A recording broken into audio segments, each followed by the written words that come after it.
Halo semuanya, kamu tahu nggak kenapa sih kita harus membayar pajak? Nah, sebelum masuk ke pembahasan ini, coba kita memahami dulu apa itu pajak. Pajak merupakan salah satu sumber dana pemerintah untuk mendanai pembangunan di pusat daerah seperti membangun fasilitas umum, membiayai anggaran kesehatan dan pendidikan, dan kegiatan produktif lain. Pemungutan pajak dapat dipaksakan karena dilaksanakan berdasarkan undang-undang.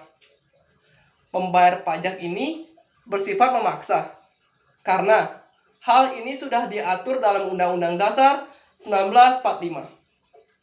Jika warga negara tidak ada yang membayar pajak, maka negara atau pembangunan infrastruktur negara tersebut akan terhambat.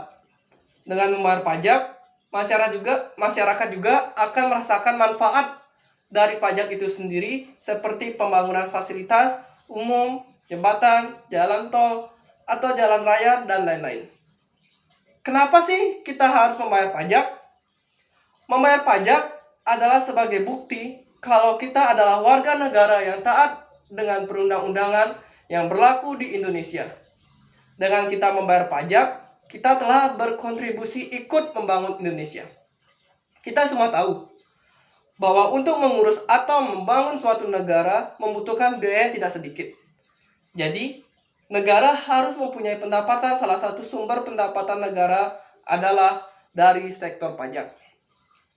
Kita juga dapat membantu seperti pembangunan infrastruktur. Pembangunan infrastruktur merupakan modal atau kapital dalam upaya peningkatan produktivitas perekonomian negara serta upaya taraf hidup masyarakat secara luas. Adapun juga subsidi tarif listrik, subsidi harga BBM, peningkatan mutu kesehatan. Nah, dengan sadar dan taat pajak, wujud dari kesejahteraan itu adalah terciptanya pembangunan dalam segala aspek, baik pembangunan karakter, moral, maupun pembangunan fisik berupa infrastruktur kesehatan, pendidikan, maupun sektor-sektor kehidupan lainnya. Penanaman nilai-nilai kesadaran pajak sejak dini sangat penting untuk menciptakan wajib pajak yang patuh pajak. Mari menjadi warga Indonesia yang wajib akan pajak.